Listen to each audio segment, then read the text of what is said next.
Vakti şeriat geliyor, endam nama, labas, denanalımız giymeler deyiptir. O kime verir şey? Hem çınani ki bir erkek adam, halkın namusunu gözlemizde, yürüyüp barıya kaydından, yanması belli oluptu. Evlen geliyaka, yer uğranına burada adamla, bedeni belli oluptu. Meni seni erkek adam, şolar göremizde, yüreğimizde, 3-4 torum hıyal düşüyor. Hemçinin de halkta bizim namusumuz görenle, onun da yüreklerini tehlikede düşüyor denemi. Şeriat geliptir, şunu koyuptur, bizim namusumuzdan çüreyim, şundan çüreyim baba, sen şunu batalasan, şu diyen etmeden sen ödün hemledip durdun, başka kişi hemleden ha. Hem çınani ki halkın namusunu görüp bizim hıyalımız, böyle şeyle bize ediyet bir şeyalak, vesveset şeyalak, şeriatta şuna ediptir ki halk senin namusunu görüp, vesveset olmasın. Halk senin namusunu görüp, bir rabite-i nameşru bila nispet bağlamaklığa, bir sebebi fesat olmasın. Fesat nereden başlayan mekadyen? Nazratun, feselamun, femev'idun, fekelamun, femev'idun felaka. Evvel, nazratun, bir gözlemekten başlayan şu oldu. Nazratun. Toğram iziname var ya, feselamun, salama var ya, salamdan sonra kelama var ya, kelamdan sonra kararı var ya, kararından sonra da ne mi? Bidirek yere var ya. Ne kadar şu an camada fesat görüyor.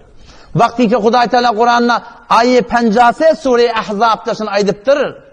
وَإِذَا سَأَلْتُمُوهُنَّ مَتَاعًا فَاسْأَلُوهُنَّ مِنْ وَرَاءِ حِجَابٍ. Her vakti ki Peygamber'in denalarından bir daha soracak bolsanız, perden idinden soranıyor.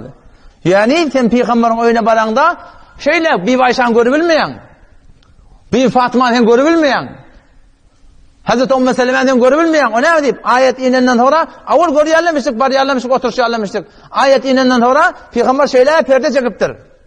Ara perde çekiptir. O zaman beğerden baran adam şun izinden sonra mal oluptur. Sonra da fela taqda'na bil qawl, mulayim de erkekle bilen köpleşmeyen deyiptir Allah Teala.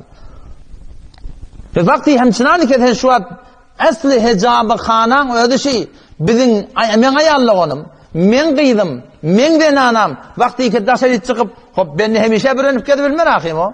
Sultan kalkacak olup şeydir, statı görünür. Egma sercek olsa beytte bıtatı görünür. Parlament pariyaka bıtatı görünür.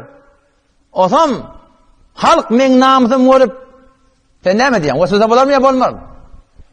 Men ödünüp soyun da men qıydım şaparım daşarı çıktın. Vayda bir cavan oğlanına gelip şunu görsün. O sözde bular mı ya bolmarmış?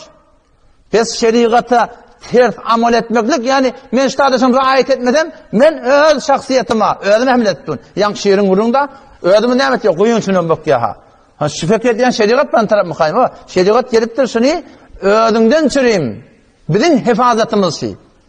Bizim diyanatımızdan çüreyim. Şu taydan Müslüman doğan, hayti bir zap olsun, şunu şeriat getiriptir, bizim hifazatımız.